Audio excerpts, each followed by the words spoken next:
Vaheguru, Vaheguru, Vaheguru, Vaheguru, Vaheguru.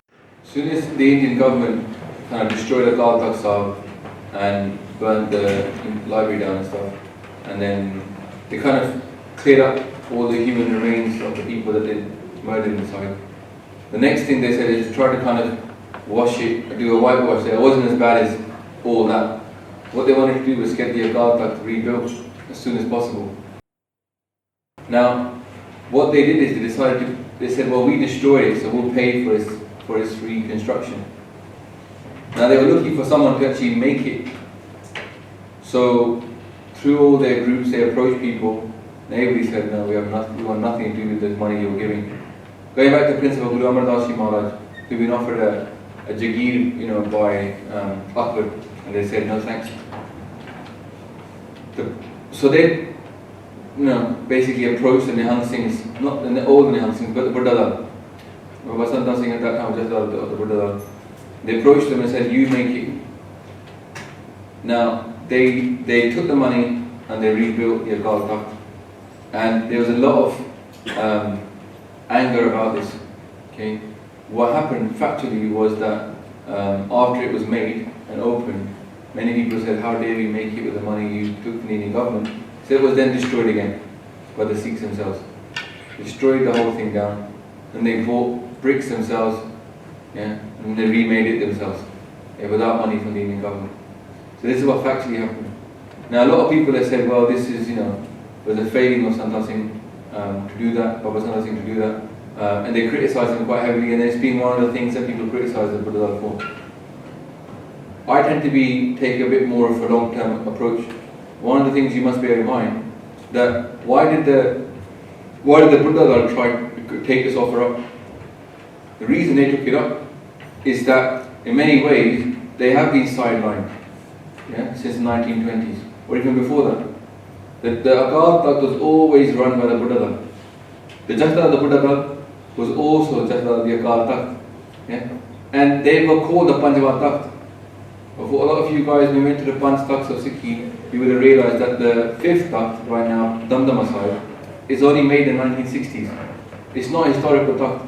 Patna Sahib, Takht Patna Sahib, Takht Hazur Sahib, Takht Keskar Sahib, Takht Akal Takht, these four Takhts are historical Takhts.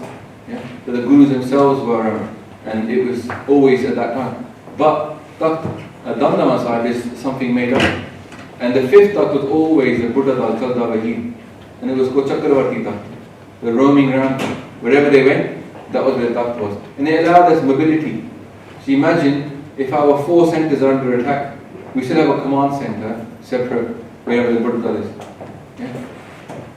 So the Nihungs obviously had felt a bit upset over the years that they'd been sidelined to the point where the Akal Takht was not in their hands. The Panjava Takht was not recognized as what they were, Sindandama Sahib. And they'd been kind of sidelined and told, you're just a sect of Sikhi, where in fact they'd been the very thing that Guru Gobind Singh himself had founded. And that the Buddha had been, the Nihungs Maryada was traces of lineage back to Guru Gobind Singh Ji Akali.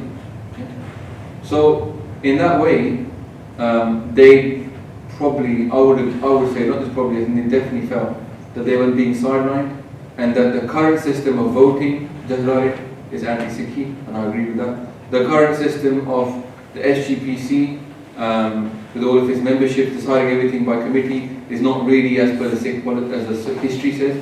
So SGPC is running the Akal Takht. The Akal Takht is now run on voting. They probably don't believe that to be a Takht. Maybe their hope was that if they build it, they can have more of a say within it. Maybe that was their way of coming back into some prominence. Obviously it backfired on them, because they were really, sort of shut out and criticised heavily. And you never really know that maybe that was maybe a part of the plan, or that was maybe the fact that they built it and then they got on the sideline was maybe that was aimed at destroying more credibility of one institution that we'd had since the Guru's time, of the Nihungs Maryada. So that's what happened. I think it's hard to say they were wrong for doing it. It's hindsight, everybody's consensus is they were wrong. But you have to look at why they chose to do that as well. And there's fault of the Panth. There's fault of the Panth for not allowing them to carry on the traditional roles, taking away from them what they were given. they always had. Vaheguru, Vaheguru, Vaheguru, Vaheguru, Vaheguru.